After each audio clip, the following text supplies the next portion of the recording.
Good wishes, dear students. In this part we will continue with consumer awareness.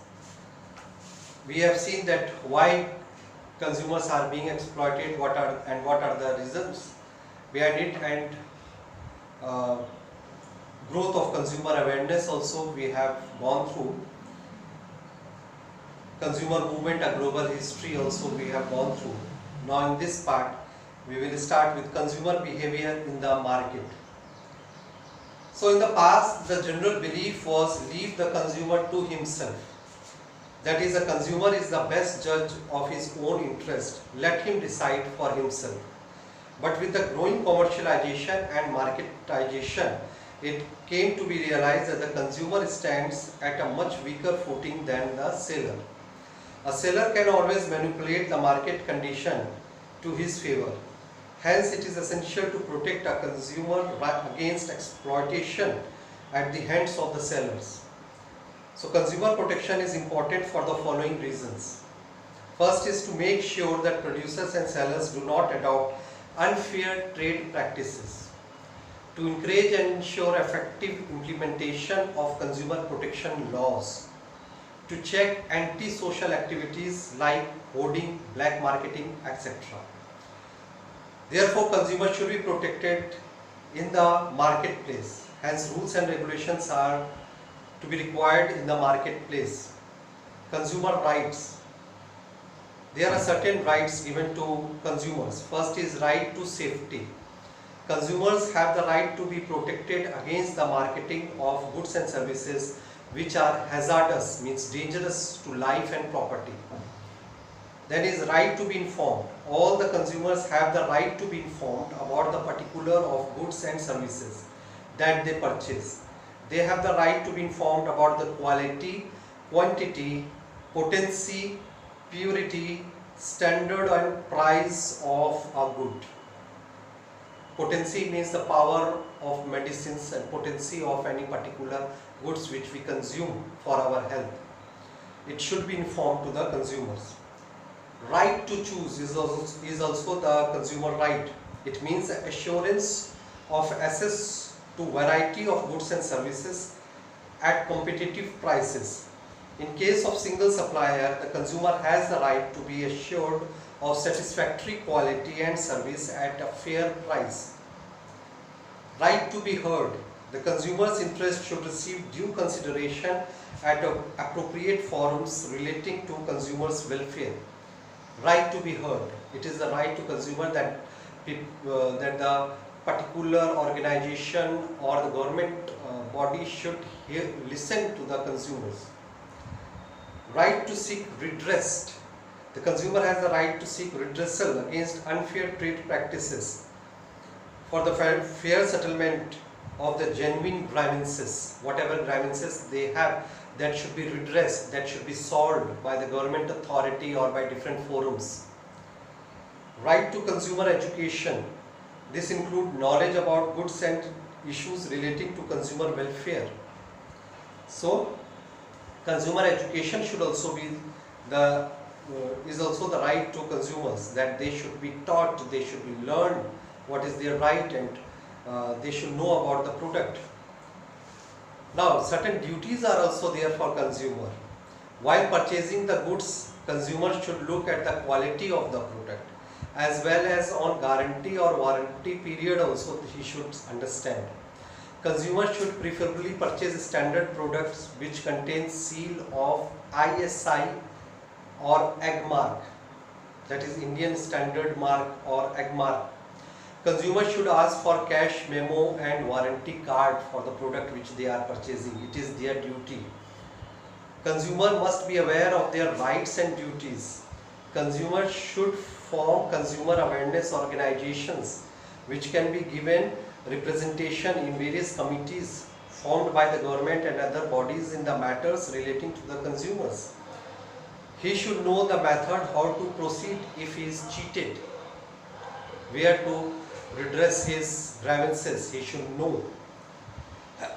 Food adulteration. Health and nutrition remains always an important issue, and slightest of the loss of nutrition value will spoil the effect of food on the body. So these days a lot of adulteration of food is happening and it has affected the lives of many. Milawat honey. So that is known as adulteration. Now, meaning of adulteration. Adulteration is merely the way of adulterating the consumption of food items in such a manner that it loses the nutritional value. Food adulteration refers to the act of adding chemical substances to food which degrades the quality of food. Food adulteration is the addition or mixing of inferior, harmful, substandard, useless and unnecessary substances to foods. This spoils the nature and quality of food items and is considered food adulteration. Forms of food adulteration is like milk adulteration. In India, which is the land of cows, large quantities of milk are adulterated. So often soya milk, starch, groundnut milk and wheat flour are added to milk. Sometimes even harmful products are also being used to make artificial milk and it is being sold in the market, which spoils the health of younger children, small babies and even old people and young people as well. Adulteration of fats and oils. So ghee is often mixed with hydrogenated oils and animal fats. Synthetic colors and flavors are added to other fats to make them appear like ghee, but they are not the natural ghee. Food grain adulteration. Mixing sand or crushed stones to increase the weight of food grains. Now some pulses are there on which stones are being mixed. Very often water is also sprayed on grains to increase the weight. So this is also food grain adulteration. Other adulteration like chili powder is often mixed with brick powder. Brick powder are being used as chili powder. While tea leaves are often mixed with used tea leaves.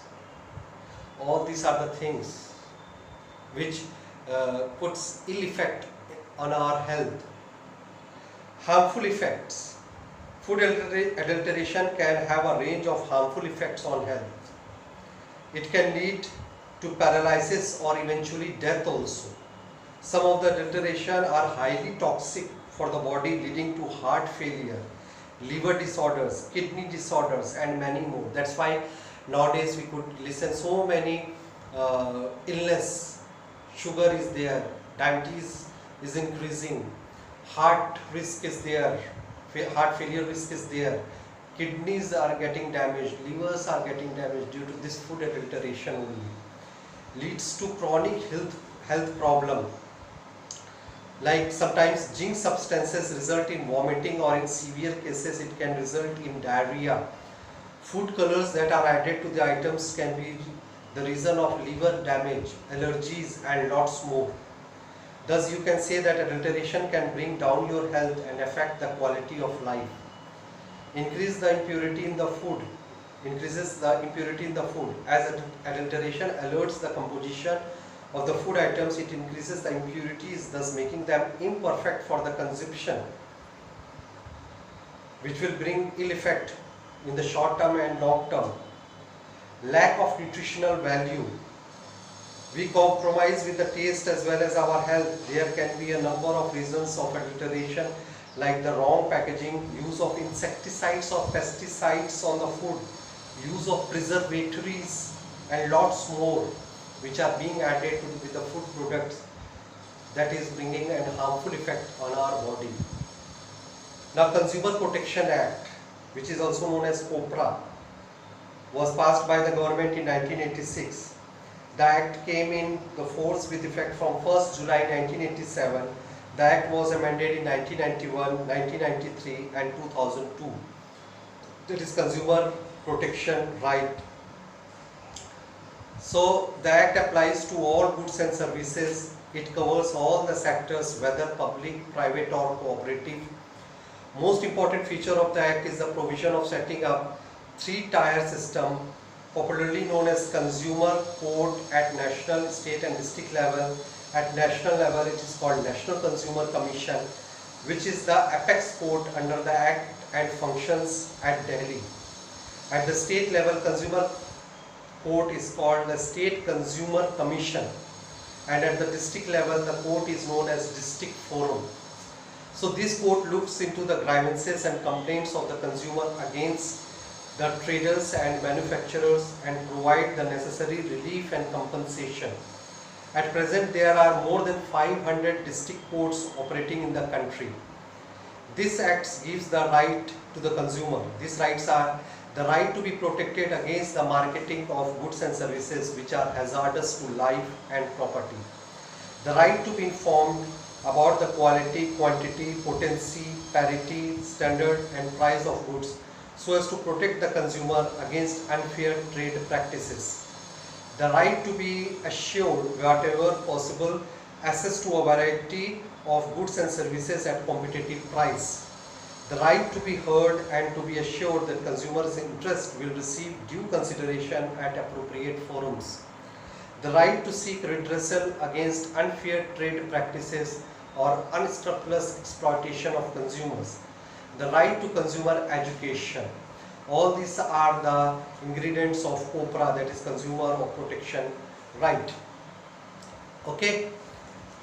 Now, right to information and other consumer protection measures we will study in our next part. Thank you, students.